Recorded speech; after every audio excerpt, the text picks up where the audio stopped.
Total 38 सवाल पूछे जाते हैं। प्रत्येक सेट में आपको जीके के 38 सवाल देखने को मिलेंगे। इन 38 में से 8 से 10 सवाल हैं उत्तर प्रदेश राज्य की स्पेशल। तो यहाँ पर आप देख सकते हो शिफ्ट वाइज डिटेल, जिसमें उत्तर प्रदेश राज्य के जीके के सवाल पूछे गए हैं। जैसे कि 27 जनवरी 2019 को जो उत्तर प्रदेश पुलिस कांस्टेबल का एग्जाम हुआ है 2 पारियों में, इसमें फर्स्ट शिफ्ट में 9 क्वेश्चन यूपी जीके के हैं और 27 जनवरी 2019 के सेकंड शिफ्ट में 8 क्वेश्चन है जो यूपी जीके के हैं। इसी प्रकार बात करूं फिर 28 जनवरी 2019 को हुआ, उसमें फर्स्ट सेट में 8 सवाल यूपी जीके के पूछे गए और फिर 28 जनवरी 2019 को सेकंड सेट में 7 क्वेश्चंस यूपी जीके के पूछे गए। इसी प्रकार आप देखेंगे 19 में ये 4 एग्जाम हुए थे उत्तर प्रदेश पुलिस के, ठीक है, कांस्टेबल की बात कर रहा हूं, बाकी एसआई के अलग है यहाँ पर। तो उत्तर प्रदेश पुलिस कांस्टेबल में 18 जून 2018 को फर्स्ट सेट में 10 सवाल जीके के पूछे गए। मैं आपको बता दूं 2019 में जो यूपी पुलिस कांस्टेबल का हुआ है ना, उसमें उत्तर प्रदेश वाला पोर्शन कम था, यानी 7 8 9 ऐसे सवाल थे। लेकिन जब 2018 का पेपर देखा तो उसमें प्रत्येक सेट में लगभग 10-11 सवाल देखने को मिले। तो 18 जून को फर्स्ट सेट में 10 सवाल, 18 जून को सेकंड सेट में 10 सवाल, 19 जून को फर्स्ट सेट में 11 सवाल और 19 जून को सेकंड सेट में 9 सवाल देखने को मिले। और नेक्स्ट यहाँ पर नीचे अपन देखेंगे, ये सभी यहाँ पर इस वीडियो में इंक्लूड सवाल आपको देखने को मिलेंगे प्रत्येक सेट में जो यूपी जीके के पूछे गए हैं।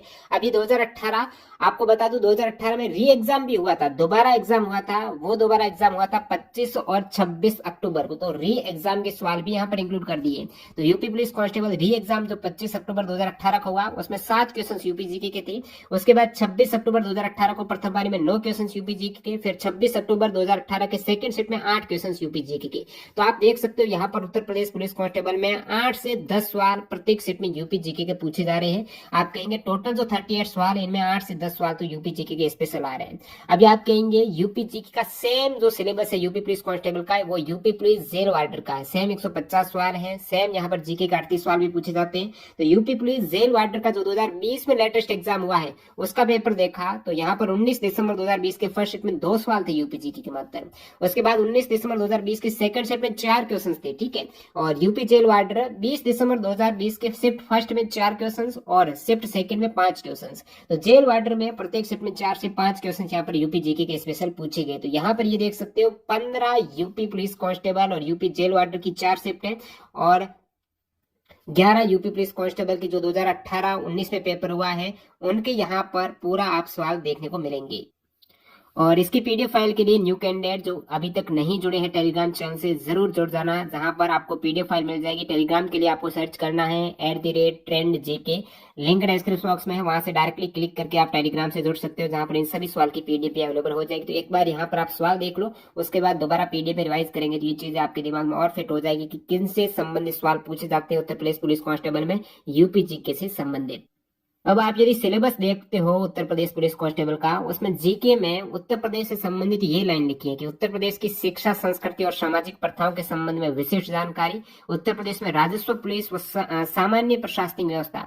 अब राजस्व से काफी 3-4 सवाल यहाँ पर राजस्व के मैंने इंपोर्टेंट देखे थे, तो राजस्व के स्पेशल सवाल बनते हैं, राजस्व पुलिस के और सामान्य प्रशासनिक व्यवस्था के। तो ये उत्तर प्रदेश की शिक्षा संस्कृति संबंधित सारे सवाल देखने को मिलेंगे। उत्तर प्रदेश की सामान्य जानकारी आपको होनी चाहिए, जब सवाल देखेंगे तो पता चल जाएगा। और बाकी यहाँ पर आपको बता दो सिलेबस तो पता ही होगा लगभग।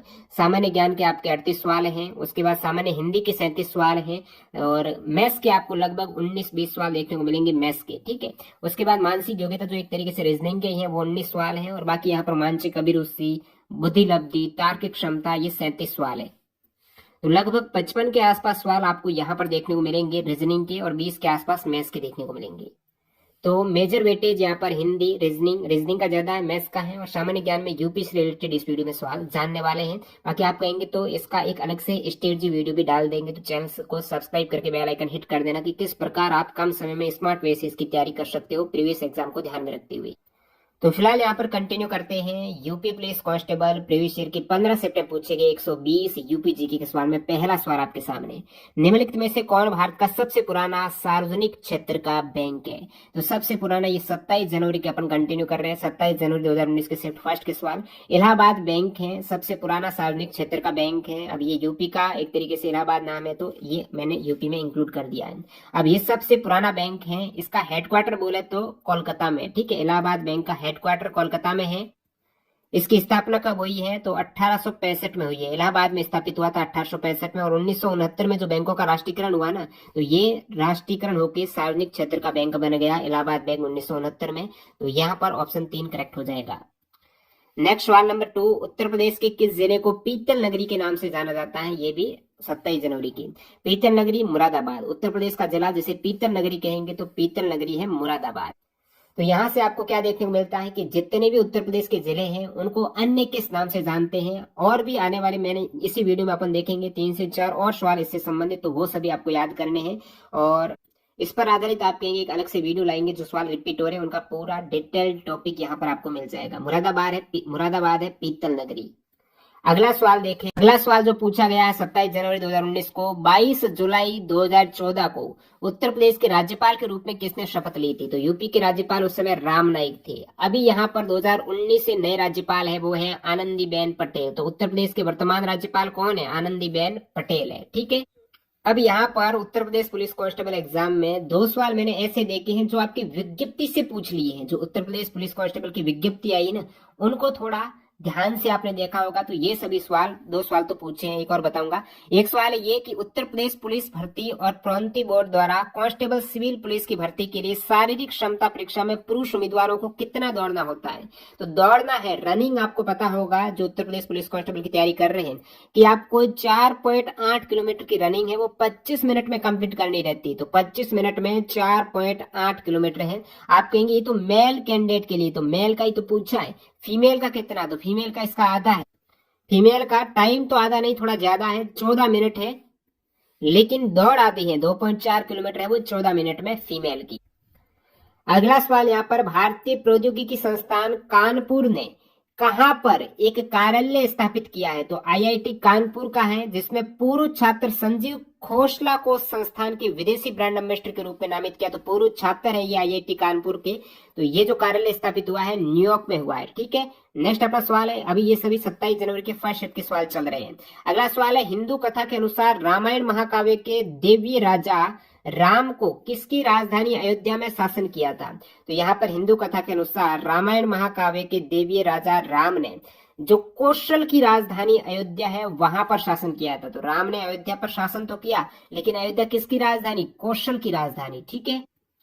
नेक्स्ट सवाल है, कौन सा कथक घराना नृत्य रूप के आध्यात्मिक पहलुओं पर अधिक ध्यान केंद्रित करता है? तो लखनऊ। कौन सा कथक घराना?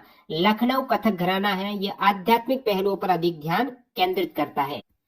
नेक्स्ट यहाँ पर फिरोजाबाद 200 से अधिक वर्षों से किसका उत्पादन कर रहा है? तो फिरोजाबाद में कांच की चूड़ियों का उत्पादन होता है। आपको बता दूं, एक सवाल आपके यूपी पुलिस में 2024 में देखने को मिलेगा, वो है 1 डिस्ट्रिक्ट 1 प्रोडक्ट है ना। कौन से डिस्ट्रिक्ट का कौन सा प्रोडक्ट है, सभी रट लेना, क्योंकि अभी 19-18 में भी यहाँ पर सवाल पूछे गए हैं। तो सभी जिलों के अपने प्रोडक्ट रट लेना, उनकी क्या। अब यहाँ पर ये जो पूछा है ना, प्रत्येक जिले की विशेषता में कांच की चूड़ियां उत्पादित होती है, वो कहाँ पर होती है? फिरोजाबाद में। ठीक है। नेक्स्ट वाले यहाँ पर देखते हैं, 1658 में बहादुरपुर की लड़ाई में शाहजहां के दूसरे बेटे शाह सूजा को शाहजहां के पोते है ना, जिसका नाम है सुलेमान सिखो ने हराया था।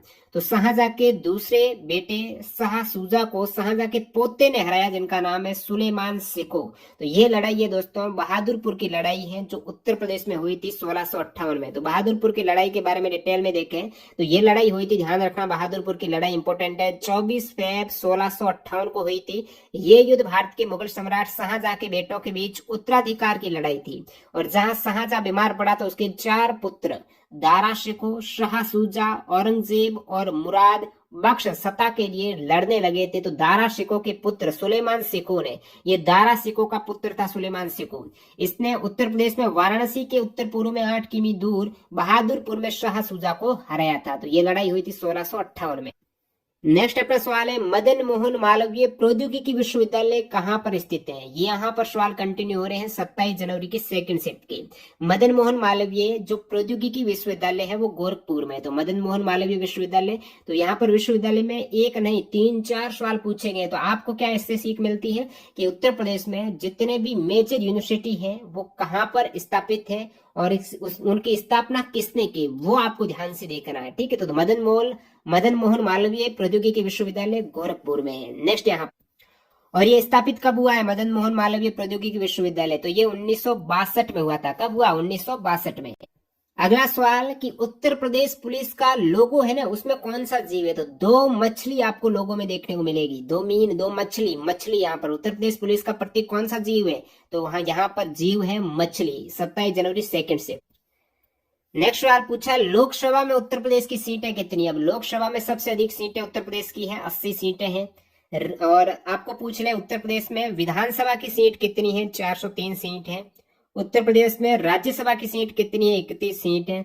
उत्तर प्रदेश में विधान परिषद की सीट कितनी है? 100 सीट है। ठीक है, तो यहाँ पर नीचे है उत्तर प्रदेश की विधानसभा 403 सीटें हैं, राज्यसभा 31 सीटें हैं, विधान परिषद की 100 है जिसमें 90 निर्वाचित होते हैं और 10 नॉमिनेट होते हैं। अगला सवाल देखते हैं यहाँ पर, माघ मेला किस दिन शुरू होता है? माघ मेला है ना, ये उत्तर प्रदेश में ही लगता है, इसलिए यहाँ पर इंक्लूड किया है मकर संक्रांति को। जनवरी मंथ में जो आती है ना, 14 जनवरी को मकर संक्रांति। तो माघ मेला मकर संक्रांति के दिन है वो शुरू होता है। नेक्स्ट सवाल देखते हैं यहाँ पर, कवि संत कबीर का जन्म और पालन पोषण किस शहर में हुआ था? संत कबीर है ना, ये बनारस में इनका जन्म हुआ, बनारस में इनका पालन पोषण हुआ। तो कबीर का जन्म कहाँ पर हुआ? बनारस में हुआ। संत कबीर का जन्म और पालन पोषण बनारस में हुआ। नेक्स्ट यहाँ पर सवाल देखते हैं अपन, लखनऊ घराने को की नींव किस उस्ताद ने रखी थी? लखनऊ घराने की नींव रखी थी दोस्तों बख्शू खाना ने। किसने रखी थी? लखनऊ घराने की नींव बख्शू खाना ने रखी थी। बख्शू खाना, लखनऊ घराना, बख्शू खाना, लखनऊ घराना, बख्शू खाना। उत्तर प्रदेश पुलिस के आधिकारिक ध्वज के 2 रंग होते हैं, कौन कौन से? अब यहाँ पर देखा लोगों में तो आपको उत्तर प्रदेश पुलिस में मछली देखने को मिलती है। ध्वज में 2 रंग है, एक लाल है, एक नीला है। 2 कलर है ध्वज में, लाल और नीला, ब्लू एंड रेड। नेक्स्ट है, अमीर खुसरो की कविता छाप तिलक सब छीनी किस भाषा में है? छाप तिलक सब छीनी, ये खड़ी बोली में है। अमीर खुसरो है ना, इनकी कविता है छाप तिलक सब छीनी है। तो पूछ लेना, छाप तिलक सब छीनी किनकी कविता है? अमीर खुसरो की है। अमीर खुसरो ने यहाँ पर छाप छोड़ी है, छीने की खड़ी बोली में छोड़ दी है छाप। नेक्स्ट अपना है केंद्रीय विश्वविद्यालय। देखिए केंद्रीय विश्वविद्यालय से यहाँ पर सेकंड सवाल आ चुका है। तो पूछा है, केंद्रीय विश्वविद्यालय बाबा साहेब भीमराव अंबेडकर विश्वविद्यालय विद्या विहार किस शहर में स्थित है? ये 28 जनवरी को पूछा है फर्स्ट शिफ्ट में। केंद्रीय विश्वविद्यालय बाबा साहेब भीमराव अंबेडकर विश्वविद्यालय जो विद्या विहार में है ना, बाबा साहेब भीमराव अंबेडकर का, वो लखनऊ में है। कहाँ पर है? लखनऊ में। उत्तर प्रदेश पुलिस का हेडक्वार्टर कहाँ पर है? उत्तर प्रदेश पुलिस का मुख्यालय है दोस्तों प्रयागराज में। यूपी पुलिस का हेडक्वार्टर है प्रयागराज में। नेक्स्ट यहाँ पर है बरसाने की होली, लठमार होली बरसाने की। बरसाने की होली है लाठी के साथ खेली जाती है। बरसाना, वृंदावन, मथुरा, गोकुल, गोवर्धन। तो यहाँ पर जो बरसाना है ना, उसकी होली चलती है लाठी से, लठमार होली। नेक्स्ट अपना है उत्तर प्रदेश में आयोजित कंपिल मेला किस समुदाय से जुड़ा हुआ है? उत्तर प्रदेश में आयोजित कंपिल मेला, कंपिल मेला है दोस्तों जैन समुदाय का। यूपी में जो कंपिल मेला है। अब मेले के यहाँ पर एक और चीज नोट करो, मेले के मैंने 5 से 6 सवाल देखे हैं। तो मेले के आपके सवाल पूछे जाएंगे, कौन सा मेला कहाँ पर लगता है? उत्तर प्रदेश के जितने भी मेले हैं वो कहाँ पर लगते हैं, किस धर्म से जुड़े हुए हैं, वो आप देख के जाना। तो ये सवाल भी रिपीट हो रहा है। उत्तर प्रदेश में आयोजित कंपिल मेला जैन समुदाय से जुड़ा हुआ है। 28 जनवरी को फर्स्ट शिफ्ट में आया। भारत में कथक नृत्य की प्रतिपादक है, कथक डांसर पंडित बिरजू महाराज। कौन है कथक डांसर? पंडित बिरजू महाराज। उत्तर प्रदेश का राज्य नृत्य है कथक दोस्तों। नेक्स्ट अपना सवाल है, निम्नलिखित में से क्या उत्तर प्रदेश पुलिस विभाग की चयन प्रक्रिया के चरणों में एक नहीं है? तो यहाँ पर पहले तो दौड़ का पूछा था, अभी यूपी पुलिस की चयन प्रक्रिया में क्या होता है? शारीरिक परीक्षण बिल्कुल आपका होता है, मापतोल होगा, शारीरिक परीक्षण होगा। शैक्षिक योग्यता तो चाहिए ही चाहिए। यूपी पुलिस कांस्टेबल का आप एग्जाम दे रहे हो तो शैक्षणिक योग्यता यहाँ पर जरूरी है। आयु की पात्रता का भी हुआ है, 3 वर्ष बढ़ी है तो आयु की पात्रता भी। भाषा परीक्षण ऐसा कोई अलग से भाषा परीक्षण नहीं होता, आपका जो एग्जाम होता है वही होता है। तो ये एक नहीं है प्रक्रिया में शामिल। एक पौराणिक कथा के अनुसार किस देवता ने 10 अश्वमेध घाट पर किए जाने वाले 10 अश्वमेध यज्ञ के दौरान 10 घोड़ों की बलि दी थी? तो 10 अश्वों का मेध हुआ, उनके यज्ञ के दौरान 10 घोड़ों की बलि दी थी। किस देवता ने? भगवान ब्रह्मा ने दी थी, ऐसी पौराणिक मान्यता। तो एक सवाल मैंने और नोट किया यहाँ पर, जितने भी, क्योंकि उत्तर प्रदेश है धार्मिक नगरी है काफी ज्यादा और बहुत भगवान कृष्ण है, भगवान राम रिलेटेड है, काफी जगह है जहां से कथाएं जुड़ी हुई है तो उनसे सवाल पूछे जाते हैं। तो यहाँ पर ये पौराणिक कथा है भगवान ब्रह्मा से, जहां पर 10 अश्वमेध यज्ञ के दौरान 10 घोड़ों की बलि दी गई थी। और ये जो 10 अश्वमेध घाट है ना, ये दोस्तों कहाँ पर है, तो ये है वाराणसी में, गंगा तटवर्ती सुप्रसिद्ध स्थान है 10 अश्वमेध वाराणसी में। अगला सवाल है, उद्घाटन के बाद लखनऊ के इकाना क्रिकेट स्टेडियम, तो इकाना क्रिकेट स्टेडियम कहाँ पर है, लखनऊ में। तो उद्घाटन के बाद पहला जो क्रिकेट मैच हुआ था ना, वो भारत और वेस्ट इंडीज के मध्य T20 मैच खेला गया था।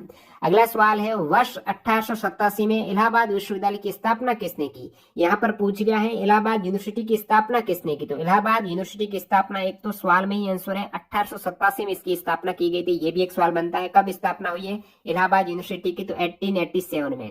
किसने की थी, सर विलियम मुयर ने की थी। विलियम मुयर याद रखिएगा, जिन्होंने इलाहाबाद विश्वविद्यालय की स्थापना 1887 को की थी, विलियम मुयर।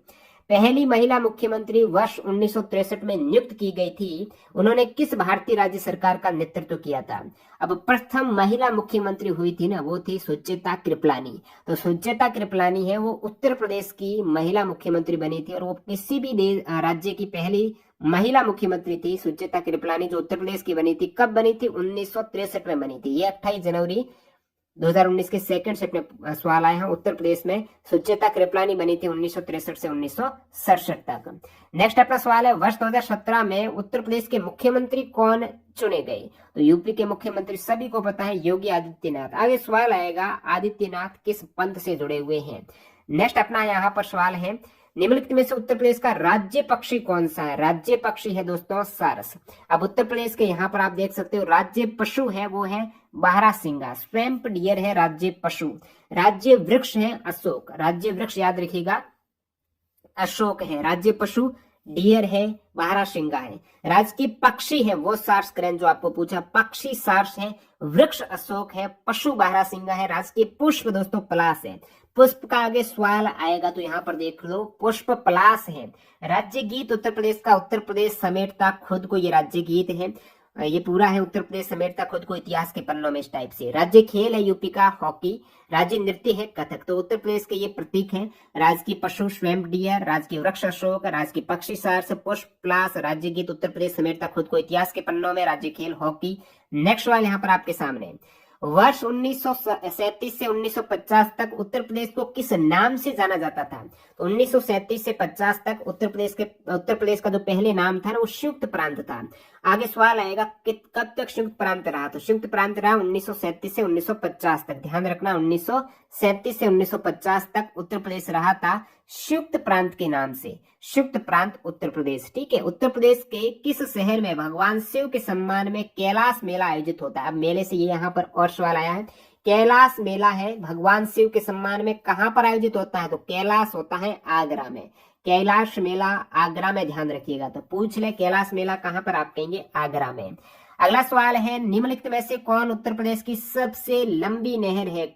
सबसे लंबी नहर शारदा नहर। कौन सी नहर उत्तर प्रदेश की सबसे लंबी नहर है, तो शारदा। सबसे, शारदा है ना, शारदा, शारदा सबसे लंबी है, शारदा सबसे लंबी। नेक्स्ट है सरदार वल्लभ भाई पटेल। यहाँ पर यूनिवर्सिटी से एक और सवाल आपके सामने आता हुआ, सरदार वल्लभ भाई पटेल कृषि और प्रौद्योगिकी विश्वविद्यालय भारत के उत्तर प्रदेश राज्य में कहाँ पर है। तो वल्लभ भाई पटेल कृषि और प्रौद्योगिकी विश्वविद्यालय है, ये दोस्तों उत्तर प्रदेश के मेरठ जिले में है। उत्तर प्रदेश राज्य के कहाँ पर के जिले में कृषि विश्वविद्यालय, तो मेरठ में है दोस्तों वल्लभ भाई पटेल। तो वल्लभ भाई पटेल यूनिवर्सिटी है मेरठ में। कहाँ पर है, मेरठ में पटेल, मेरठ में पटेल। तो ये है सरदार वल्लभ भाई पटेल कृषि और प्रौद्योगिकी विश्वविद्यालय। अगला सवाल है, मुरादाबाद किस काम के लिए प्रसिद्ध है। देखिए इस टाइप से दोबारा सवाल आया प्रोडक्ट और संबंधित स्थान का। मुरादाबाद पीतल काम के लिए प्रसिद्ध है और दुनिया भर में हस्तकला उद्योग में खुद के लिए एक जगह बना चुका है पीतल के काम के लिए मुरादाबाद। ठीक है, तो दोबारा रिपीट हुआ, इससे पहले भी मुरादाबाद का आ चुका है। मुरादा है, पीतल है वो, मुरादा है, पीतल है वो, कहीं न कहीं मुरादाबाद का प्रोडक्ट है जहां पर काम के लिए प्रसिद्ध है, पीतल पर काम होता है मुरादाबाद में। 19 जून 2018 फर्स्ट हिट में आ चुका है। नेक्स्ट अपना गुलाबी गैंग से सवाल, गुलाबी गैंग के संस्थापक कौन है, तो संपत पाल देवी, संपत पाल देवी, गुलाबी पाल। ठीक है, संपत पाल देवी, संगीता पाल, शीला पाल, सभी में पाल पाल कर रखा है, लेकिन गुलाबी है तो आपको संपत पाल देवी करना है। संपत पाल देवी गुलाबी गैंग की संस्थापक। ये जो गुलाबी गैंग है ना, उत्तर प्रदेश और मध्य प्रदेश आधारित एक सामाजिक संगठन है जो महिला कल्याण और सशक्तिकरण के लिए काम करती है यूपी और एमपी में, जिसकी फाउंडर है संपत पाल देवी। नेक्स्ट अपना है, निम्नलिखित में से किस जिले को राष्ट्रीय राजधानी क्षेत्र एनसीआर के 23वें जिले के रूप में शामिल किया गया है। अब एनसीआर में उत्तर प्रदेश के टोटल 8 जिले हैं, जिसमें से ये जो 23वां जिला शामिल हुआ है एनसीआर में वो है शामली जिला। शामली जिला हुआ है 23वां जिला, 19 जून 2018 फर्स्ट शिफ्ट में आ चुका है। तो राष्ट्रीय राजधानी क्षेत्र है जो 23वां जिला एनसीआर में शामिल हुआ है वो है शामली। अब उत्तर प्रदेश के पूछ ले कौन सा जिला एनसीआर में शामिल नहीं है, तो राष्ट्रीय राजधानी क्षेत्र में उत्तर प्रदेश के 8 जो जिले हैं उसमें मेरठ दोस्तों एनसीआर में शामिल है, ध्यान रखना मेरठ एनसीआर में शामिल है। उसके बाद गाजियाबाद एनसीआर में शामिल है, मेरठ, गाजियाबाद, गौतम बुद्ध नगर, बुलंदशहर, हापुड़, बागपत, मुजफ्फरनगर और शामली। तो ये 8 जिले हैं। तो यहाँ पर विकल्प में देखेंगे ना, केवल शामली एक ही है इनमें से जो शामिल है। तो ये अच्छी बात है, आपको यदि 8 जिले पता होते कौन सा शामिल है तो वही आप टिक करते। मेरठ शामिल है दोस्तों, गाजियाबाद है, गौतम बुद्ध नगर है, गाजियाबाद है, ग से गाजियाबाद, ग से गौतम बुद्ध नगर है, और यहाँ पर मेरठ, बुलंदशहर, हापुड़, बागपत, मुजफ्फरनगर, शामली, ये 8 जिले हैं दिल्ली एनसीआर में। नेक्स्ट अपना सवाल है, निम्नलिखित में से कौन सा देश भारतीय राज्य उत्तर प्रदेश के साथ अपनी सीमा साझा करता है। इजी सवाल है, काफी इजी सवाल है। उत्तर प्रदेश के साथ दोस्तों नेपाल की बाउंड्री लगती है। अब आपको सवाल पूछेंगे थोड़ा और डीप तो क्या कि उत्तर प्रदेश के कितने जिलों से नेपाल की सीमा टच होती है, उत्तर प्रदेश के कितने जिलों से होती है, तो वो दोस्तों जिले हैं टोटल 7 जिले हैं उत्तर प्रदेश के जो नेपाल से अपनी बाउंड्री शेयर करते हैं। उन 7 जिलों में पूछ रहे तो महाराजगंज है, सिद्धार्थनगर है, बलरामपुर है, सारस्वती है, बहराइच है, लखीमपुर है और पीलीभीत है। तो ये 7 जिले हैं जो नेपाल के साथ 579 किलोमीटर की बाउंड्री साझा करते हैं। तो उत्तर प्रदेश की केवल एक ही देश के साथ सीमा टच होती है, वो नेपाल के साथ होती है, और वो लगभग कितनी होती है, 579 किलोमीटर। कितनी, 579 किलोमीटर में 7 जिले हैं, महाराजगंज, सिद्धार्थनगर, बलरामपुर, सारस्वती।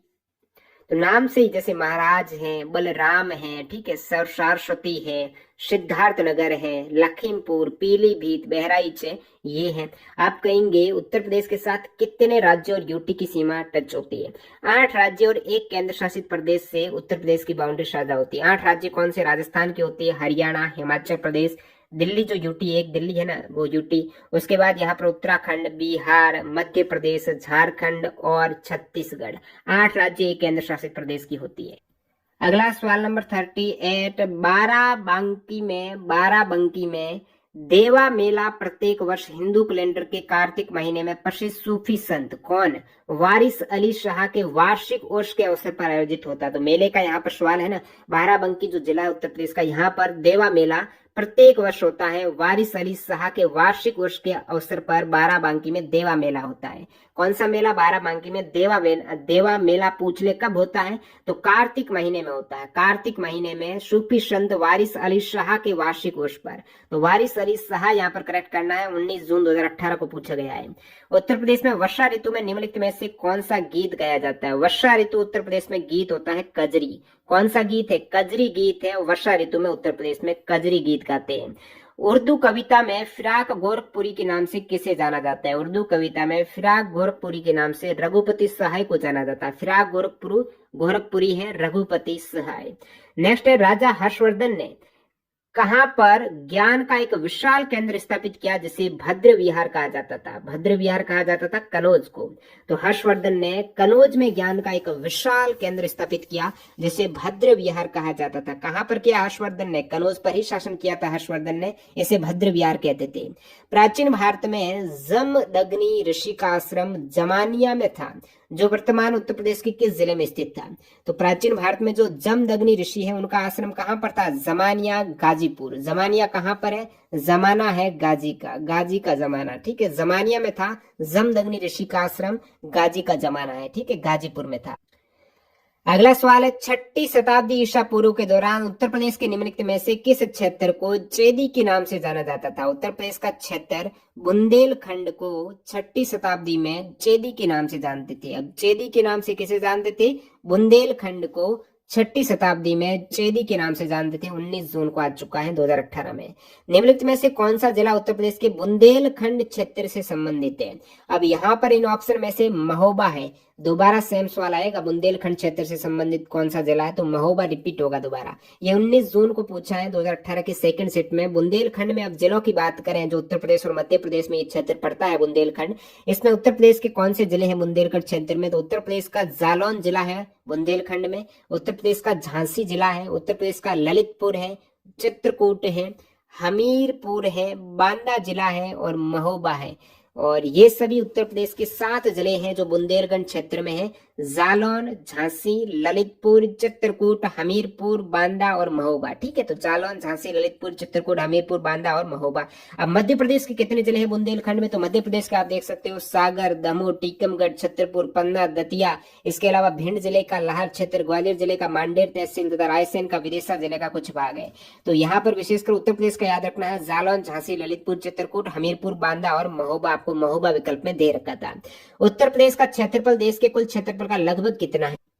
तो उत्तर प्रदेश का क्षेत्रफल देश के कुल क्षेत्रफल का है दोस्तों 7.3%। कितना है? 7.3%। उत्तर प्रदेश का क्षेत्रफल कितना है दोस्तों? वो है 2,38,566 वर्ग किलोमीटर। कितना है? 2,38,566, याद रखते हो आप, 2,38,566। तो ये उत्तर प्रदेश का क्षेत्रफल आपको याद रखना ही है, 2,38,566 है। ये कुल देश के क्षेत्रफल का 7.5%, 7.3% एग्जैक्टली यहाँ पर ये कुल देश के क्षेत्रफल का है। उत्तर प्रदेश की बात हो रही है तो इसका अक्षांशीय और देशांतरी जो विस्तार है वो आपको पता होना चाहिए, क्योंकि थोड़े सामान्य से सवाल आपको पता होंगे तभी यहाँ से जनरल सवाल पूछेंगे। तो यदि यूपी के बाहर के कैंडिडेट हैं जो फॉर्म डाले हैं उनके लिए इंपॉर्टेंट है। उत्तर प्रदेश का अक्षांशीय विस्तार है 23 डिग्री 52 मिनट उत्तरी अक्षांश से 30 डिग्री 24 मिनट उत्तरी अक्षांश तक। तो 23-30 याद रखिएगा, 23-52 से 30-24, 23-52-30-24 उत्तरी अक्षांश, 7705 पूर्वी देशांतर से 8438 पूर्वी देशांतर तक। अब पूर्व से पश्चिम उत्तर प्रदेश की ये वाली जो लंबाई है ना वो है 650 और उत्तर से दक्षिण है 240। उत्तर से दक्षिण कम है 240, ये वाली ज्यादा है 650 है। तो पूर्व से पश्चिम 650 किलोमीटर है, उत्तर से दक्षिण 240 किलोमीटर है। यूपी का गठन 1 नवंबर 1956 को हुआ है। क्षेत्रफल 2,38,566 वर्ग किलोमीटर। नेक्स्ट अपना सवाल है, छठी शताब्दी ईसा पूर्व में मथुरा की राजधानी क्या थी? छठी शताब्दी में ईसा पूर्व जो मथुरा है, पूछा है मथुरा किसकी राजधानी थी? मथुरा राजधानी किसकी थी? सुरसेन की। मथुरा सुरसेन की राजधानी बन गई थी छठी शताब्दी में। मथुरा कहाँ की? तो मथुरा सुरसेन की। मथुरा सुरसेन की राजधानी बनी थी। नेक्स्ट अपना है, उत्तर प्रदेश दैनिक समाचार पत्र हिंदुस्तान 1887 के संपादक कौन थे? तो उत्तर प्रदेश का जो दैनिक समाचार पत्र है हिंदुस्तान, ये 1887 में इनके संपादक थे मदन मोहन मालवीय। तो मदन मोहन मालवीय ने उत्तर प्रदेश दैनिक समाचार पत्र हिंदुस्तान को पब्लिश किया था। MMM 1887 हिंदुस्तान। ठीक है, 1887 मदन मोहन मालवीय ने किया था। नेक्स्ट वाला अपन देखते हैं, उत्तर प्रदेश में सभी आधिकारिक कार्यों में हिंदी का उपयोग करने के लिए किस वर्ष इसे कानूनी रूप से बाध्यकारी बना दिया गया था? सही जवाब है 1951 से। उत्तर प्रदेश के सभी ऑफिशियल कार्य है वो हिंदी का उपयोग करने के लिए 1951 में से कानूनी रूप से बाध्यकारी बताएं कि उत्तर प्रदेश में जो भी ऑफिशियल काम है वो हिंदी में होंगे। तो 1951 में ये बाध्य कर दिया। फैजाबाद के एक प्रमुख संगीतकार थे जिन्होंने शास्त्रीय संगीत में टप्पा शैली विकसित की थी। अब टप्पा शैली जो शास्त्रीय संगीत की टप्पा शैली है ये फैजाबाद के प्रमुख संगीतकार मियां गुलाब नबी शोरी ने विकसित की थी। तो टप्पा शैली किसने विकसित की? मियां गुलाब नबी शोरी। ये गुलाब नबी शोरी कहां से थे? फैजाबाद से थे। नेक्स्ट अपना सवाल है, निम्नलिखित में से कौन सा बुंदेलखंड का एक लोकप्रिय लोकगीत है? बुंदेलखंड का लोकगीत है आल्हा। कौन सा? बुंदेलखंड आला, बुंदेलखंड वाले, बुंदेलखंड आल्हा। नेक्स्ट अपना, निम्नलिखित में से कौन सी नदी भारत में ब्रह्मा घाट पर कर्णाली नदी से मिलती है और घाघरा नदी का निर्माण करती है? अब ब्रह्मा घाट ये उत्तर प्रदेश में है। यहाँ पर कौन सी नदी है? वो ब्रह्मा घाट पर कर्णाली नदी से मिलती है। तो शारदा नदी है ना जो सबसे लंबी, ये ब्रह्मा घाट पर कर्णाली नदी से मिलती है और घाघरा नदी का निर्माण कर देती है। ये एक इंपॉर्टेंट फैक्ट है। एक रंगीन और मंत्र मुग्ध मेला है। कौन सा मंत्र मुग्ध मेला है? जो मेरठ में प्रत्येक वर्ष होली के कुछ दिन बाद आयोजित होता है।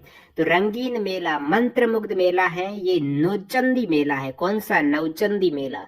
नौचंदी मेला कहाँ पर होता है? ये सवाल पूछे इनडायरेक्टली तो आप कहेंगे मेरठ में होता है। तो यहाँ से मेलों से आपको लग रहा है ना सवाल बन रहा है। मेलों से सवाल आ रहा है और मेलों की विशेषताओं से आ रहा है। ये मेला नौचंदी मेला कब होता है? होली होती है उसके कुछ दिन बाद होता है नौचंदी मेरठ। ठीक है, नौचंदी मेरठ में, नौचंदी मेरठ। नेक्स्ट यहाँ पर उत्तर प्रदेश के किस शहर को ग्रास ऑन द ईस्ट के नाम से जाना जाता है? Grass on the east. यहाँ से जिलों की जो विशेषता है ना, सिटीज का अन्य नाम है ना, वो ध्यान रखना। ग्रास ऑन द ईस्ट कहा जाता है कन्नौज को। कन्नौज को क्या कहा जाता है? Grass on the east. ठीक है, ग्रास ऑन द ईस्ट है, ये कन्नौज को कहा जाता है। ग्रास ऑन द ईस्ट है। कन्नौज के शासक हर्षवर्धन, आज पीछे सवाल आया था ना कन्नौज की, हर्षवर्धन शासक है। तो उत्तर प्रदेश की जो कन्नौज सिटी है ना, इनको ग्रास ऑन द ईस्ट कहा जाता है। ठीक है, नेक्स्ट अपना सवाल है, निम्नलिखित में से कौन सा उत्तर प्रदेश का सबसे पुराना विश्वविद्यालय? ये रिपीट हुआ है, सबसे पुराना विश्वविद्यालय है ये इलाहाबाद केंद्रीय विश्वविद्यालय है, जो 1887 में स्थापित हुआ है। इससे पहले आया, इसकी स्थापना किसने की है? तो सर विलियम म्योर ने इसकी स्थापना की है, और भवन का सर विलियम एमर्सन द्वारा डिजाइन किया गया है। इलाहाबाद विश्वविद्यालय जो सबसे पुराना 1887 में सर विलियम म्योर के द्वारा स्थापित, और भवन सर विलियम एमर्सन ने डिजाइन किया था। नेक्स्ट सवाल, मुंशी प्रेमचंद का जन्म कहाँ पर हुआ है? ज्यादातर कवि का जन्म है वो उत्तर प्रदेश में हुआ, लेकिन यहाँ पर पूछा मुंशी प्रेमचंद का जन्म किस सिटी में हुआ है? वाराणसी में हुआ है। मुंशी प्रेमचंद का जन्म कहाँ पर हुआ है? वाराणसी में। ठीक है, मुंशी प्रेमचंद की वाणी वाराणसी में। नेक्स्ट अपना है, हॉकी के महानायक मेजर ध्यानचंद का जन्म भी उत्तर प्रदेश के इलाहाबाद में हुआ। ध्यान रखना, मेजर ध्यानचंद का जन्म है वो इलाहाबाद में हुआ है। हॉकी के जादूगर के नाम से प्रसिद्ध मेजर ध्यानचंद का जन्म इलाहाबाद में हुआ। 2016-17 के अनुसार चीनी उत्पादन और आउटपुट में 1/3 से अधिक किस भारतीय राज्य का हिस्सा है? चीनी उत्पादन में सबसे अधिक गन्ना उत्तर प्रदेश में होता, तो यहीं से चीनी प्रोडक्शन 1/3 होती है पूरे भारत की। उत्तर प्रदेश का राज्य पुष्प पलाश, यहाँ पर बता चुके हैं अपने एक्स्ट्रा फैक्ट में पहले ही, राज्य पुष्प है पलाश। प्रसिद्ध सूफी संत शेख सलीम चिश्ती की दरगाह उत्तर प्रदेश में कहाँ पर स्थित है? शेख सलीम चिश्ती की दरगाह, शेख सलीम चिश्ती की दरगाह उत्तर प्रदेश के फतेहपुर सीकरी में है। कहाँ पर है? फतेहपुर सीकरी में है शेख सलीम चिश्ती की दरगाह, फतेहपुर सीकरी में। नेक्स्ट है, भारतीय रेलवे ने पहली हमसफर ट्रेन की शुरुआत है ये आनंद विहार और किन के मध्य की थी? तो भारतीय रेलवे ने आनंद विहार और गोरखपुर के मध्य हम सफर ट्रेन की शुरुआत की थी, आनंद विहार और गोरखपुर के मध्य। 2011 की जनगणना के अनुसार उत्तर प्रदेश का निम्नलिखित में से किस जिले में सबसे अधिक जनसंख्या है? तो सबसे अधिक जनसंख्या है उत्तर प्रदेश के इलाहाबाद जिले में। इलाहाबाद प्रयागराज में हाईएस्ट पॉपुलेशन है। 2011 की सेंसस आप देखेंगे तो उत्तर प्रदेश की यहाँ पर जो कुल जनसंख्या है वो देश की जनसंख्या का 16.51% है। टोटल जनसंख्या, देश की जनसंख्या 16.51% है, और जो टोटल परसेंटेज था ना 7.3% था वो देश के क्षेत्रफल का, लेकिन जनसंख्या का यहाँ पर 16% शेयर करता है। क्षेत्रफल कम करता है देश का, लेकिन जनसंख्या ज्यादा उसके सापेक्ष शेयर करता है देश की। 16.51% जनसंख्या उत्तर प्रदेश में। उत्तर प्रदेश में हाईएस्ट जो पॉपुलेशन रहती है उसमें कितनी है उत्तर प्रदेश में टोटल पॉपुलेशन? तो यहाँ पर आप देखेंगे 19,98,12,341 है। लगभग 20 करोड़ पॉपुलेशन उत्तर प्रदेश की 2011 की सेंसस कहती है। इस 20 करोड़ में से पुरुष और महिला का परसेंटेज कितना है? तो इसमें 52.29% तो पुरुष है और 47.71% महिला है। तो कहने का मतलब यहाँ पर पुरुष ज्यादा है 52.29 और महिला 47.1 है। और उत्तर प्रदेश में ग्रामीण और नगरीय जनसंख्या की बात करें तो ग्रामीण जनसंख्या है 77.73, नगरीय जनसंख्या है 22.27। आपको जो सवाल पूछा था उत्तर प्रदेश के किस जिले की जनसंख्या सबसे अधिक है, तो वो प्रयागराज है, इलाहाबाद है। सेकंड हाईएस्ट है मुरादाबाद की, थर्ड हाईएस्ट है गाजियाबाद की। तो ये टॉप 3 उत्तर प्रदेश के हाईएस्ट पॉपुलेशन वाले जिले हैं, प्रयागराज, मुरादाबाद, गाजियाबाद। प्रयागराज। ठीक है, न्यूनतम जनसंख्या कहाँ पर है उत्तर प्रदेश में? सबसे कम जनसंख्या वाला जिला है महोबा, उसके बाद चित्रकूट, फिर हमीरपुर। तो सबसे कम महोबा, सबसे अधिक प्रयागराज। तो महोबा, प्रयागराज। उत्तर प्रदेश का जनसंख्या घनत्व कितना है? तो उत्तर प्रदेश में प्रति वर्ग किलोमीटर में लगभग 829 व्यक्ति रहते हैं, काफी ज्यादा रहते हैं दोस्तों उत्तर प्रदेश में, प्रति वर्ग 829 व्यक्ति। भारत का 382 व्यक्ति पर स्क्वायर किलोमीटर, लेकिन आप देखेंगे उत्तर प्रदेश का तो 829 व्यक्ति रहते हैं पर स्क्वायर किलोमीटर में। उत्तर प्रदेश में साक्षरता कितनी है? 67.72 है। उत्तर प्रदेश का औसत लिंगानुपात कितना है? 912। ये भी इंडिया से कम है, 943 इंडिया का है। उत्तर प्रदेश का कितना है? 912। नेक्स्ट अपना है, महाराजा स्वाई जय सिंह द्वितीय ने कहां पर खगोलीय वेधशाला स्थापित की है उत्तर प्रदेश में? अब स्वाई जय सिंह ने 5 जगह पर जंतर मंतर स्थापित किया था। जो जंतर मंतर खगोलीय वेधशाला, उसमें उज्जैन भी एक था उन 5 जगहों में से। वो 5 जगहों भी बता देता हूँ। नई दिल्ली में जंतर मंतर स्थापित हुआ था, जयपुर में हुआ था, उज्जैन में हुआ है, मथुरा में हुआ है, वाराणसी में हुआ था। उत्तर प्रदेश के काफी जगहों में हुआ है, उज्जैन, मथुरा, वाराणसी। यहाँ पर ये 3 जगह यूपी की है, जयपुर, राजस्थान, नई दिल्ली। 5 जगह पर खगोलीय वेधशाला, जिसमें उज्जैन में भी एक है, जयसिंह द्वितीय ने बनाई थी। उत्तर प्रदेश बेसिक शिक्षा परिषद की स्थापना यूपी जेल वार्डर में आया था। उत्तर प्रदेश बेसिक शिक्षा परिषद की स्थापना 1972 में। उत्तर प्रदेश बेसिक शिक्षा परिषद है 1972 में स्थापित। नेक्स्ट है, उत्तर प्रदेश के किस जिले में व्यापार सुविधा केंद्र और शिल्प संग्रहालय स्थापित है? तो उत्तर प्रदेश का जिला जहां पर व्यापार सुविधा केंद्र और शिल्प संग्रहालय है वो वाराणसी में है। वाराणसी में है व्यापार सुविधा केंद्र है, वाराणसी में। उत्तर प्रदेश मुख्यमंत्री अप्रेंटिसशिप प्रोत्साहन योजना के बारे में कौन से कथन सत्य है? तो उत्तर प्रदेश मुख्यमंत्री जो अप्रेंटिसशिप योजना है, जो ट्रेनिंग वाली अप्रेंटिसशिप योजना है, उसमें सरकार ने सीएम एपीएस के लिए 100 करोड़ रुपए का प्रावधान किया है। तो सीएम जो अप्रेंटिस प्रोत्साहन स्कीम है उसके लिए 100 करोड़ रुपए का प्रावधान रखा, बिल्कुल सही कथन है। उम्मीदवार को 2500 रुपए प्रति माह वजीफे के रूप में बिल्कुल यहाँ पर स्टिपेंड मिलेगा, 2500 रुपए पर माह। 100 करोड़ टोटल यहाँ पर फंड है, उसमें से 2500 रुपए पर माह मिलेगा जो भी ट्रेनी है, प्रशिक्षु को। वजीफे की कुल राशि, स्टिपेंड की कुल राशि केंद्र सरकार है वो 1500 रुपए वहन करेगी। इन 2500 में से 1500 रुपए केंद्र के हैं, 1000 रुपए है राज्य के। ठीक है, तो ये तीनों ही स्टेटमेंट करेक्ट है उत्तर प्रदेश मुख्यमंत्री अप्रेंटिसशिप प्रोत्साहन योजना में। उपरोक्त सभी है, पूछा है कौन सा सही है, तो सभी 3 सही है। ग्लोबल हैंड वॉशिंग डे पर उत्तर प्रदेश सरकार द्वारा शुरू किया गया सामाजिक अभियान है हाथ धोना रोके कोरोना। तो ये कोरोना के दौरान। वर्तमान में उत्तर प्रदेश विधानसभा के अध्यक्ष कौन है? तो वर्तमान में है सतीश महाना। सभापति है उत्तर प्रदेश विधानसभा के सतीश महाना। और सदन के नेता तो हो जाएंगे सीएम योगी आदित्यनाथ, लेकिन सदन के जो उप नेता है वो सुरेश खन्ना है। उत्तर प्रदेश विधानसभा सदन के उप नेता सुरेश खन्ना है और विपक्ष के नेता है अखिलेश यादव। उत्तर प्रदेश में टोटल 403 विधानसभा सीट है, जिसमें एनडीए की कितनी है? एनडीए की है 278 है, जिसमें बीजेपी की 253 है, बाकी एडी की 13 है, निषद की 6 है, एसबीएसपी की 6 है।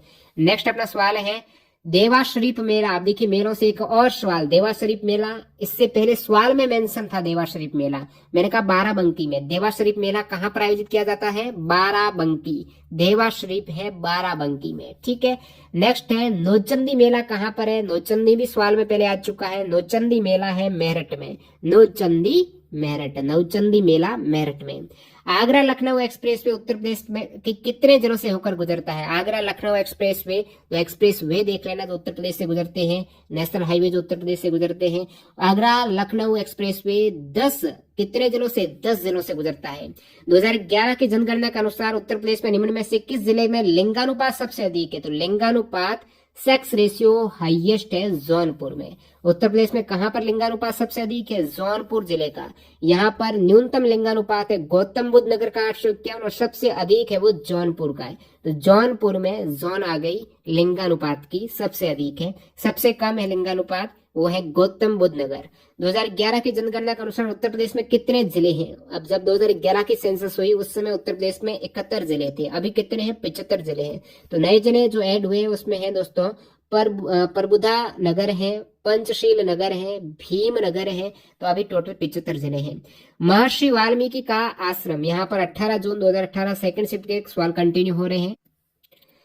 सवाल है महर्षि वाल्मीकि का आश्रम ब्रह्मावर्त में स्थित था, जो वर्तमान में उत्तर प्रदेश के किस जिले में है?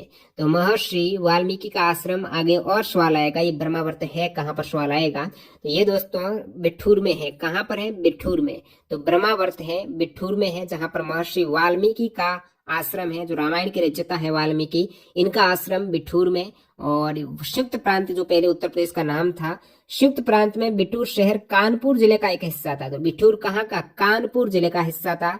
यह शहर गंगा के दाहिने किनारे पर स्थित था। वाल्मीकि का आश्रम ब्रह्मावर्त में जो बिठूर में स्थित है। ये माना जाता है कि भगवान राम द्वारा निर्वासित होने के बाद सीता ने वाल्मीकि आश्रम में समय बिताया था। निर्वासित होने के बाद सीता वाल्मीकि आश्रम चली गई थी। बिठूर भगवान राम, लव और कुश के पुत्रों का जन्म स्थान माना जाता है। यहीं पर भगवान राम की जो पुत्र लव कुश है इनका जन्म माना जाता है। वाल्मीकि ने बिठूर में अपने आश्रम से महाकाव्य रामायण भी लिखा था, बिठूर से ही लिखा था वाल्मीकि ने। तो ये बिठूर वह जगह है जहां पर वाल्मीकि का आश्रम ब्रह्मावर्त था। ठीक है, नेक्स्ट अपना सवाल है राष्ट्रीय कवि मैथिली चरण गुप्त का जन्म उत्तर प्रदेश के किस जिले में हुआ है? तो ये 18 जून 2018 सेकंड से पे सवाल आया है। मैथिली शरण गुप्त का जन्म दोस्तों चिरगांव में हुआ है, जो उत्तर प्रदेश के झांसी जिले में। तो झांसी करेक्ट हो जाएगा।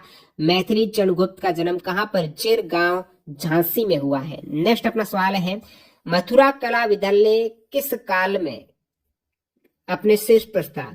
मथुरा कला विद्यालय दोस्तों कुषाण काल के दौरान अपने शीर्ष पर था। मथुरा कला विद्यालय पहली शताब्दी ईस्वी के दौरान कुषाण सम्राट कनिष्क के शासनकाल में विकसित हुआ। कुषाण सम्राट कनिष्क के काल में विकसित हुआ मथुरा कला विद्यालय। नेक्स्ट अपना देखते हैं सवाल, गुप्त काल का टेराकोटा पक्की जो मिट्टी है उसकी ईंटों से बना भीतरगांव मंदिर। ये भीतरगांव वाला सवाल हाल ही के एसएससी एग्जाम में भी पूछा हुआ है। एसएससी एग्जाम है कि भीतरगांव है कहां पर? भीतरगांव उत्तर प्रदेश में है दोस्तों, उत्तर प्रदेश के कानपुर जिले में है। कहां पर है? कानपुर जिले में। तो भीतरगांव मंदिर उत्तर प्रदेश के कानपुर में है। और यहाँ के जो मंदिर है वो किसके बने हुए? भीतरगांव के मंदिर गुप्त काल का टेराकोटा की ईंटों से बने हुए, पक्की मिट्टी की ईंटों से है, टेराकोटा की ईंटों से बने हैं भीतरगांव के मंदिर। गुप्त काल की जो टेराकोटा की ईंटें हैं उनसे भीतरगांव के मंदिर, जो कि कानपुर में है। भीतरगांव कहां पर? तो भीतर आपके कान के भीतर।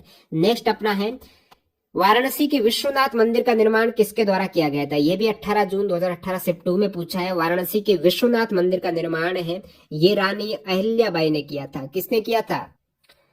तो ये जो विश्वनाथ मंदिर है, वर्तमान मंदिर का निर्माण महारानी अहिल्याबाई होलकर द्वारा 1780 में करवाया गया था। 1780 में। बाद में महाराजा रणजीत सिंह के द्वारा 1835 में 1000 किलोग्राम शुद्ध सोने के द्वारा इसको बनाया गया है। वाराणसी का विश्वनाथ मंदिर है। शुरुआत में रानी अहिल्याबाई होलकर ने बनाया था 1780 में, लेकिन 1835 में 1000 किलोग्राम, 1835 में 1000 केजी सोने से बना दिया था रणजीत सिंह ने। तो रण जीत लिया भाई यहाँ पर विश्वनाथ मंदिर बनाकर। उससे पहले बनाया था रानी अहिल्याबाई। ठीक है।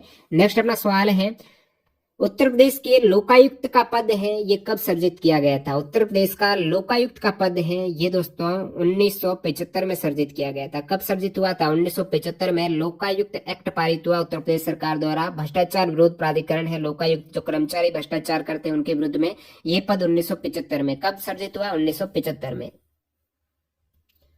चलो, फर्रुखाबाद में गंगा नदी के किनारे मुगल घाट का निर्माण किस बादशाह ने करवाया था? तो फर्रुखाबाद में गंगा नदी के किनारे मुगल घाट का निर्माण दोस्तों कराया था वो औरंगजेब ने कराया था। फर्रुखाबाद में गंगा नदी के किनारे मुगल घाट का निर्माण मुगल बादशाह औरंगजेब ने करवाया था। औरंगजेब गंगा की चिकित्सक की विशेषताओं और उनके महत्व को भली भांति परिचित था, और यहाँ पर फर्रुखाबाद में इन्होंने मुगल घाट का निर्माण करा दिया था। औरंगजेब काफी परिचित था गंगा नदी की जो पवित्रता है उससे।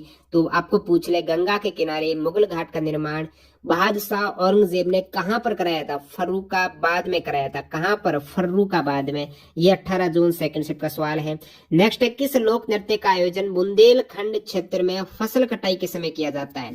बुंदेलखंड में फसल कटाई के समय शौरा नृत्य, कौन सा? शौरा नृत्य किया जाता है। फसल कटाई के समय शैरा या शौरा नृत्य होता है। नेक्स्ट यहाँ पर, आगरा की मोती मस्जिद का निर्माण किसके द्वारा करवाया गया था? आगरा की मोती मस्जिद का निर्माण कराया गया था यहाँ पर शाहजहां ने। कब कराया था? 1647। मोती मस्जिद शाहजहां करेक्ट हो जाएगा।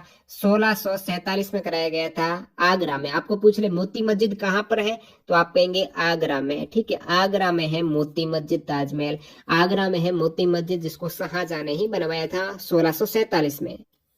नेक्स्ट अपना सवाल है, अप्रैल 2018 में उत्तर प्रदेश सरकार द्वारा गंगा नदी के जलग्रहण क्षेत्र में हरित क्षेत्र को बढ़ाने और मृदा अपरदन को रोकने के लिए किस योजना की शुरुआत हुई थी? तो उत्तर प्रदेश सरकार ने एक योजना शुरू की थी 7 अप्रैल 2018 को। वो है गंगा हरितमा योजना। गंगा हरितमा योजना उत्तर प्रदेश के मुख्यमंत्री योगी आदित्यनाथ ने प्रदेश स्तरीय गंगा हरितमा अभियान 2018 का शुभारंभ किया था 7 अप्रैल 2018 को, गंगा नदी के जलग्रहण क्षेत्र में हरित क्षेत्र को बढ़ावा देने के लिए, पौधारोपण करने के लिए। नेक्स्ट अपना है, काला नमक चावल की किस्म को एक जिला एक उत्पाद योजना कहते हैं, तो उत्तर प्रदेश के किस जिले का एक प्रोडक्ट के रूप में चुना गया? तो ये यूपी पुलिस 26 अक्टूबर 2018 से फर्स्ट का सवाल है। तो काला नमक है उत्तर प्रदेश जो चावल है, एक्चुअली में चावल है काला नमक, ये चावल की किस्म है। ये किस नगर का? सिद्धार्थ नगर का वन डिस्ट्रिक्ट जो ओडीओपी वाला है ना, तो सिद्धार्थ नगर का, ओडीओपी से जरूर देख लेना सवाल बनेगा। सिद्धार्थ नगर में ये काला नमक चावल की किस्म है। ये एक जिला एक उत्पाद है सिद्धार्थ नगर का। नेक्स्ट अपना सवाल देखते हैं, सूफी कवि अमीर खुसरो का जन्म, अमीर खुसरो का दोबारा पूछ लिया, जन्म कहाँ पर हुआ भाई, किस जिले में हुआ अमीर खुसरो का जन्म। तो अमीर खुसरो का जन्म वैसे हुआ है पटियाली में, पटियाली नामक कस्बा है, ये अभी कासगंज जिले में आता है। यहाँ पर कासगंज ऑप्शन नहीं है, एटा है तो ये एटा और कासगंज पास में ही, तो एटा करेक्ट हो जाएगा। सूफी कवि अमीर खुसरो का जन्म उत्तर प्रदेश के पटियाली एटा में हुआ था, उत्तर प्रदेश के पटियाली नामक कस्बे में हुआ, जो एटा उत्तर प्रदेश है वहीं पर हुआ था सूफी कवि अमीर खुसरो का जन्म। नेक्स्ट है बहू बेगम का मकबरा उत्तर प्रदेश के किस जिले में स्थित है। बहू बेगम का मकबरा उत्तर प्रदेश के फैजाबाद में है। कहां पर है, फैजाबाद। अब ये जो नवाब शुजा उद्दौला की रानी है उमतुजुहरा उर्फ बहू बेगम, तो ये इनका नाम वैसे है उमतुजुरा, तो उमतुजुरा है, इसको बहू बेगम कहते हैं। ये उत्तर प्रदेश के फैजाबाद जिले में स्थित है। इनका मकबरा 1816 में बनाया था नवाब शुजाउद्दौला ने। तो शुजाउद्दौला की रानी है उमतुजरा उर्फ बहू बेगम के लिए 1816 में ये बनाया गया था मकबरा, उत्तर प्रदेश में फैजाबाद में है बहू बेगम का मकबरा। नेक्स्ट अपना सवाल है, निम्नलिखित में से किस प्रसिद्ध भारतीय शास्त्रीय गायिका को उनके शिष्य द्वारा प्यार से अप्पा जी बुलाया जाता था। तो गिरिजा देवी करेक्ट आंसर हो जाएगा। गिरिजा देवी जो मशहूर शास्त्रीय गायिका है, गिरिजा देवी ये सैनिया और बनारस घराने की एक प्रसिद्ध भारतीय शास्त्रीय गायिका है, जो कि उत्तर प्रदेश से है। सैनिया और बनारस घराने की ये गायिका है और इनका नाम है अप्पा जी। नेक्स्ट सवाल है, उत्तर प्रदेश के वर्तमान मुख्यमंत्री योगी आदित्यनाथ किस संप्रदाय से संबंधित है। योगी आदित्यनाथ है नाथ संप्रदाय से। अगला सवाल है, उत्तर प्रदेश के निम्नलिखित जिलों में से किसकी सीमा नेपाल के साथ लगती है। अब नेपाल की सीमा है, इन जिलों में से जो विकल्प हो जाएगा वो आपके महाराजगंज है। उत्तर प्रदेश के 7 जिलों की सीमा नेपाल से लगती है, उनमें आपकी महाराजगंज एक है, सिद्धार्थ, महाराज, बलराम, ठीक है, सारस्वती है, बहराइच है, लखीमपुर, पीलीभीत, ये जिले हैं नेपाल से लगते हैं। 579 किलोमीटर की बाउंड्री नेपाल से टच होती है उत्तर प्रदेश की। अगला है, एशियाई खेल 2018 में महिला 3000 मीटर बाहदा दौड़ प्रतियोगिता में रजत पदक विजेता सुधा सिंह उत्तर प्रदेश के किस जिले से हैं। तो ये आपको इससे क्या देखना है, उत्तर प्रदेश के जितने भी खिलाड़ी है ना, जिन्होंने कोई ओलंपिक में अच्छा प्रदर्शन किया हो, कॉमनवेल्थ गेम में अच्छा प्रदर्शन किया हो, एशियन गेम्स में अच्छा प्रदर्शन किया हो, और कोई भी इंडिविजुअल स्पोर्ट के जो होते रहते हैं अंतर्राष्ट्रीय स्तर पर इवेंट, उनमें कोई अच्छा प्रदर्शन करके मेडल लेके आए हो, वो किस जिले से हैं जरूर जरूर देख लेना।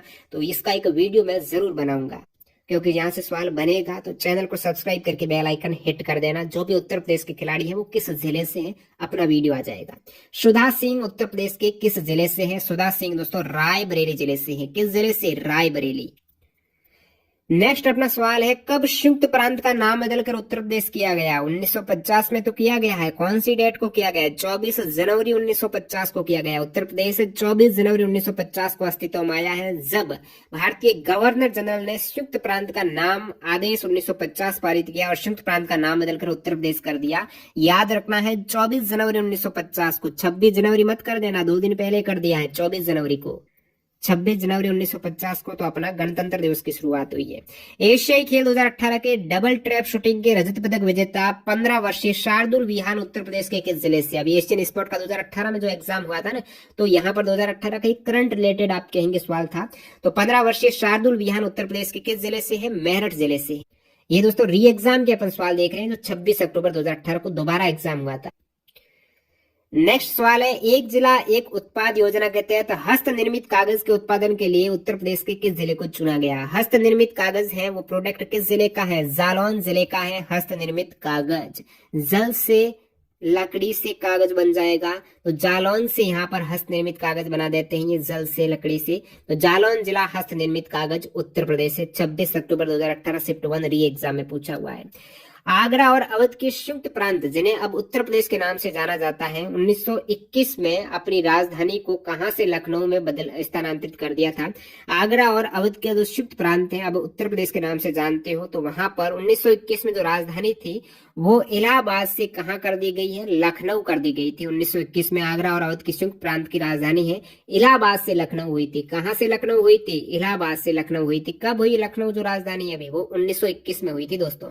नेक्स्ट अपना सवाल है, गौतम बुद्ध की माँ जिनका नाम है देवदह, ये देवदह है, ये राज्य के शासक परिवार से थी। गौतम बुद्ध की माँ देवोदय राज्य के शासक परिवार से थी। तो जो गौतम बुद्ध की माँ है वो किस राज्य से थी? देवदह। गौतम बुद्ध की माँ है वो देवदह राज्य के शासक परिवार से थी, जो अब उत्तर प्रदेश के किस जिले में है? तो देवदह देवरिया है। देवदह जो नाम है वो देवरिया का है अभी। तो वह देवरिया राज्य के शासक परिवार से थी, जो अब उत्तर प्रदेश के देवरिया जिले में है। देवरिया प्राचीन इतिहास में कोशल राज्य का हिस्सा था। देवरिया पहले कोशल राज्य का हिस्सा था। देवरिया जिला है ना 16 मार्च 1946 को गोरखपुर जिले के रूप में अस्तित्व में आया। तो ये गोरखपुर जिले के रूप में अस्तित्व में 16 मार्च 1946 को आया। पहले कोसल राज्य का हिस्सा था। तो यहीं पर गौतम बुद्ध की माँ थी। वाल्मीकि का आश्रम मैंने कहा था ना ब्रह्मव्रत है, ये पूछा जाएगा। बिठूर में है। कहाँ पर है? बिठूर में है, जहां पर वाल्मीकि ने रामायण लिखी, जहां पर लव कुश का जन्म हुआ है और सीता जी ने भी वहां पर निर्वासित होने के बाद रही थी। तो ब्रह्मव्रत है बिठूर में। नेक्स्ट अपना सवाल है, 1 जनवरी यानी 1 जनवरी 1845 को उत्तर प्रदेश ने किस नामक पहला हिंदी समाचार पत्र निकाला, जैसे गोविंद रघुनाथ ने संपादित किया? ये भी री एग्जाम 26 अक्टूबर को हुआ है। तो इसका नाम है बनारस अखबार। बनारस अखबार का प्रकाशन है जनवरी 1845 में हुआ। ये अखबार गोविंद नारायण थत्ते के संपादन में उत्तर प्रदेश से प्रकाशित हुआ है। तो गोविंद नारायण थत्ते के संपादन में, तो गोविंद रघुनाथ ने इसको संपादित किया है बनारस अखबार को। और ये 1 जनवरी 1845 को उत्तर प्रदेश ने अपना पहला हिंदी समाचार पत्र निकाला। तो उत्तर प्रदेश का पहला हिंदी समाचार पत्र है, उसका नाम है बनारस अखबार, जो 1845 में निकाला था गोविंद रघुनाथ ने। ये पूरा सवाल इंपोर्टेंट है, पोज करके रट लो। नेक्स्ट अपना सवाल है, जौनपुर के सरकी शासक सुल्तान हुसैन सरकी एक महान संगीतकार थे और उन्होंने किसकी तर्ज पर एक बड़ा ख्याल विकसित किया था? जौनपुर के सरकी शासक जिनका नाम है सुल्तान हुसैन सरकी, तो हुसैन जी ने ठुमरी के तर्ज पर बड़ा ख्याल विकसित किया था। ठुमरी के जैसा ही एक बड़ा ख्याल बनाया था हुसैन सरकी ने, जो जौनपुर के सरकी शासक है। ठुमरी वैसे 19वीं शताब्दी के दौरान नवाब वाजिद अली शाह के लखनऊ दरबार में लोकप्रिय हुई थी। किसके दरबार में? वाजिद अली शाह लखनऊ दरबार में ठुमरी विकसित हुई। और जौनपुर के सरकी शासक सुल्तान हुसैन सरकी ने यहाँ पर ठुमरी की तर्ज पर ख्याल विकसित किया था। तो ख्याल किसने विकसित किया? सुल्तान हुसैन सरकी ने। नेक्स्ट सवाल है, भेड़ कुंड है ये कहां पर है? यहाँ पर क्या हुआ? अर्जुन ने द्रौपदी से शादी करने के लिए मछली को निशाना बनाया था। तो यहाँ पर द्रौपदी का स्वयंवर हुआ था। द्रौपदी का स्वयंवर हुआ था जहां पर अर्जुन ने मछली को निशाना बनाया, वो जगह थी भेड़ कुंड। तो ये भेड़ कुंड उत्तर प्रदेश के किस जगह पर है? फर्रुखाबाद में मछली को निशाना बना दिया था। तो फर्रुखाबाद के भेड़ कुंड में द्रौपदी स्वयंवर जीतने के लिए अर्जुन ने मछली को निशाना बनाया। द्रौपदी के पिता ध्रुपद थी। तो ध्रुपद वो अर्जुन को चाहते थे कि गुप्त रूप से आशा करते थे कि अर्जुन उनकी बेटी द्रौपदी के उनसे शादी कर ले, तो उनका स्वयंवर के लिए वही चाहते थे ध्रुपद। तो यहाँ पर किसने? अर्जुन ने मछली को निशाना बना दिया था द्रौपदी स्वयंवर जीतने के लिए। ये जगह है भेड़ कुंड, इसी जगह पर बनाया था जो फर्रुखाबाद में है। और फर्रुखाबाद की स्थापना दोस्तों मोहम्मद खान बंगस ने 1714 में की थी। फर्रुखाबाद की स्थापना खान बंगस ने की थी। नेक्स्ट अपना सवाल है, उस ब्रिटिश गवर्नर जनरल का नाम बताएं जिन्होंने भारत में रेलवे का शुभारंभ किया। ये तो अलग सवाल आ गया, वैसे ये सवाल पूछा गया था लेकिन उत्तर प्रदेश का नहीं है, लॉर्ड डलहौजी। नेक्स्ट अपना 100वां सवाल है, उत्तर प्रदेश के नौटंकी, रासलीला, कजरी जैता निम्नलिखित में से किससे संबंधित है? तो ये जो सवाल है ये उत्तर प्रदेश, इससे पहले तो थे सारे उत्तर प्रदेश पुलिस कांस्टेबल के। अभी उत्तर प्रदेश पुलिस कांस्टेबल का सेम एग्जाम पैटर्न है Uttar Pradesh police jail warder fireman constable का। तो ये जो 19 दिसंबर को लेटेस्ट एग्जाम हुआ है 2020 में जो उत्तर प्रदेश का, इसमें सवाल ये है, उत्तर प्रदेश के नौटंकी, रासलीला, कजरी जैता ये क्या है? उत्तर प्रदेश के लोक नृत्य तो है। उत्तर प्रदेश के लोक नृत्य कौन से? नौटंकी, रासलीला, कजरी जैता। अगला सवाल है, मार्च 2020 में उत्तर प्रदेश सरकार द्वारा जारी आंकड़ों के अनुसार उत्तर प्रदेश के निम्नलिखित में से किस जिले ने राज्य की जीडीपी में अधिकतम योगदान दिया? तो ये जिला है नोएडा। नेक्स्ट अपने UP police jail warder fireman के 19 दिसंबर 2020 का शिफ्ट 2 के सवाल देखते हैं, जो 4 सवाल पूछे गए हैं 19 दिसंबर को। तो जेल वार्डर में कम ही सवाल पूछे गए, 2-4 प्रत्येक सेट में पूछे गए। तो 19 दिसंबर की फर्स्ट सेट में 2 सवाल है, 19 दिसंबर की सेकंड सेट में जो 4 सवाल है। राजस्व आयोग, यहाँ पर एक आपका चैप्टर में पुलिस राजस्व आयोग का है ना, तो यहाँ पर राजस्व आयोग के आपको जेल वार्डर में सवाल देखने को मिले। राजस्व आयोग या board of revenue Uttar Pradesh में कितने सदस्य हैं? राजस्व आयोग या board of revenue Uttar Pradesh में टोटल 10 सदस्य हैं। कितने हैं? 10 सदस्य। लखनऊ घराना निम्नलिखित में से किससे संबंधित है? संगीत और नृत्य का घराना है लखनऊ घराना, सभी को पता है। संत कबीर नगर जिले का पुलिस प्रशासन किस पुलिस क्षेत्र के अंतर्गत आता है? कबीर नगर जिले का पुलिस प्रशासन गोरखपुर के अंतर्गत हो जाएगा। अगला सवाल है 1831 में board of revenue. Board of revenue आपके सिलेबस में है अलग से, उत्तर प्रदेश का बोर्ड ऑफ रेवेन्यू। तो इसकी स्थापना कहाँ की गई थी? ये सवाल एक और शेप में पूछा गया है। अब इसमें याद रखना है बोर्ड ऑफ रेवेन्यू की स्थापना 1831 में हुई थी। कब हुई थी? 1831 में हुई थी, इलाहाबाद में। Board of revenue Uttar Pradesh की स्थापना कहाँ की गई थी? इलाहाबाद में। बोर्ड है ये दोनों मुख्य राजस्व प्राधिकरण प्रशासनिक और न्यायिक के रूप में कार्य करता है। तो मुख्य राजस्व प्राधिकरण प्रशासनिक और न्यायिक के रूप में कार्य करता है बोर्ड ऑफ रेवेन्यू, जो 1831 में इलाहाबाद में स्थापित हुआ। इसको रट लेना है। Board of revenue Uttar Pradesh की स्थापना है वो इलाहाबाद में हुई, 1831 में हुई।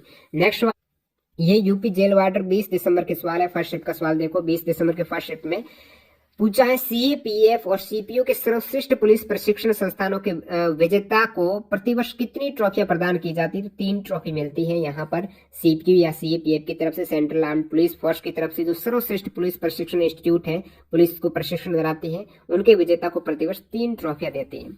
निम्नलिखित में से कौन सा कथन सही है? तो स्टेटमेंट का यहाँ पर पूछ लिया है। यह भी बोर्ड ऑफ रेवेन्यू का है। मैंने कहा बोर्ड ऑफ रेवेन्यू 1931 में स्थापित हुआ है इलाहाबाद में, 1831 में बोर्ड ऑफ रेवेन्यू इलाहाबाद में स्थापित हुआ।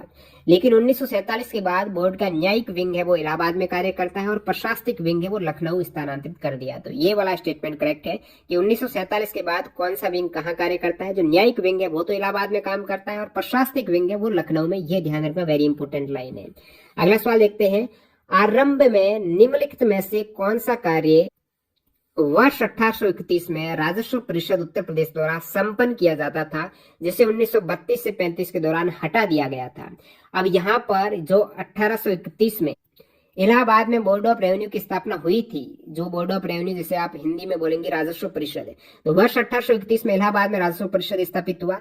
तो उत्तर प्रदेश द्वारा कौन सा कार्य उस समय जब स्थापित हुआ वो किया जाता था और बाद में 1932 से 35 में हटा दिया गया था? ये 1831 है, ये 100 साल बाद हटा रहे हैं 1932-35 के दौरान। तो ये कार्य है कोर्ट ऑफ वार्ड से संबंधित, कोर्ट ऑफ वार्ड से संबंधित कार्य है वो हटा दिया गया।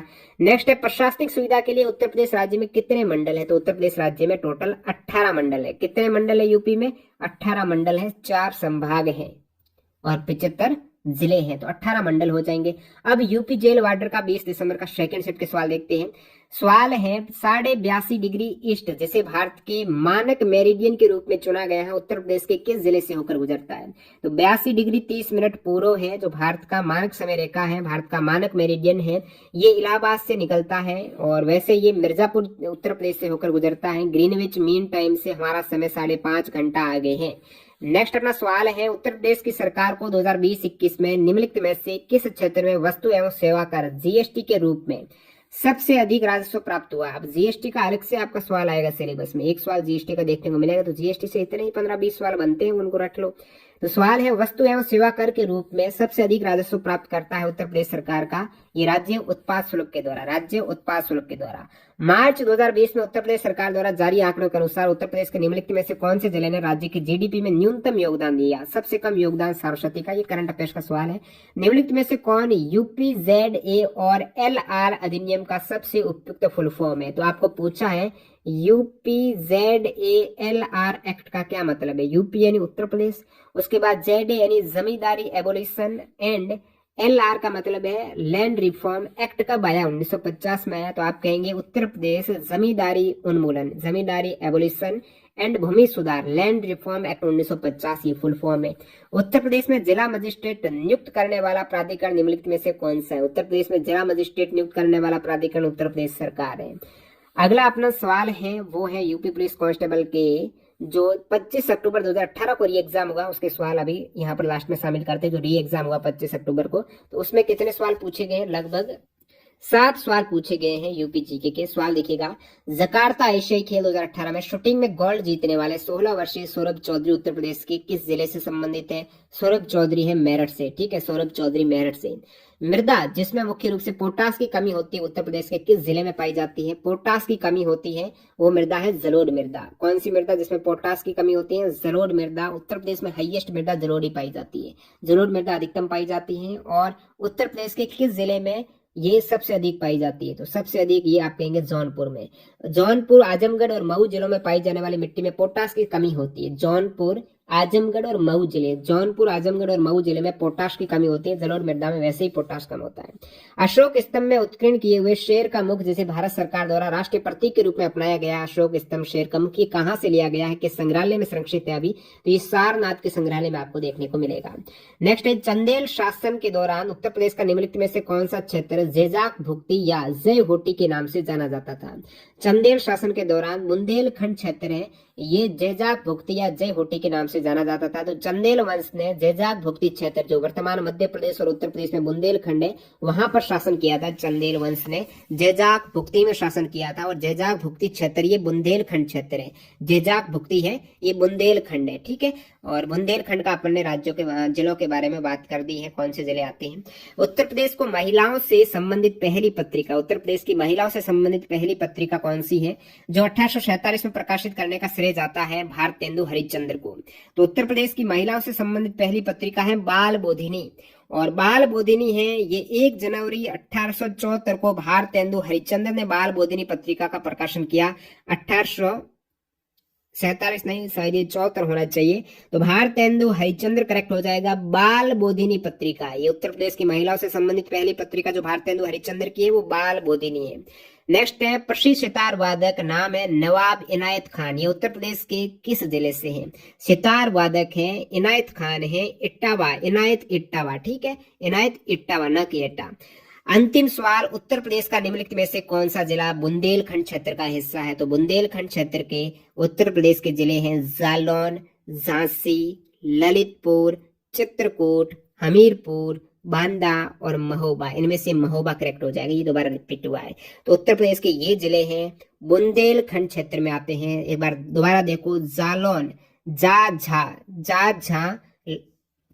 ये अंतिम सवाल है, तो इसकी ट्रिक आप कमेंट सेक्शन में बताइएगा, सभी कैंडिडेट देख लेंगे। बुंदेलखंड क्षेत्र के जिलों की ट्रिक यहाँ पर जालौन, झांसी, ललितपुर, चित्रकूट, हमीरपुर, बांदा और महोबा। अंतिम सवाल याद रख लो, ये सभी जालौन, झांसी, ललितपुर, चित्रकूट, हमीरपुर, बांदा और महोबा उत्तर प्रदेश के बुंदेलखंड क्षेत्र के जिले हैं। वीडियो पूरा देखने के लिए आपका बहुत बहुत धन्यवाद। तो 1 घंटे में ये पूरे 121 सवाल हैं जो आपके यूपी पुलिस कांस्टेबल के इन 15 प्रीवियस एग्जाम में पूछे गए, सभी उत्तर प्रदेश से रिलेटेड सवाल है। एफर्ट के लिए लाइक कर देना, बहुत से सवालों को एक एक करके ढूंढना रहता जो उत्तर प्रदेश स्पेशल है। तो इस प्रकार के वीडियो आपको उत्तर प्रदेश के इन सवालों पर आधारित, यूपी के सवालों पर आधारित हैं, जितने भी उत्तर प्रदेश के इंपोर्टेंट सवाल बनते हैं वो अपन कवर कर देंगे, जहां से आपके कम से कम 8 से 10 सवाल आते हैं, उनमें 5 से सवाल तो सही हो जाए, जो अदर स्टेट वाले हैं उनको भी फायदा हो जाए, क्योंकि उन्होंने कभी उत्तर प्रदेश जीके के सवाल देखे ही नहीं है।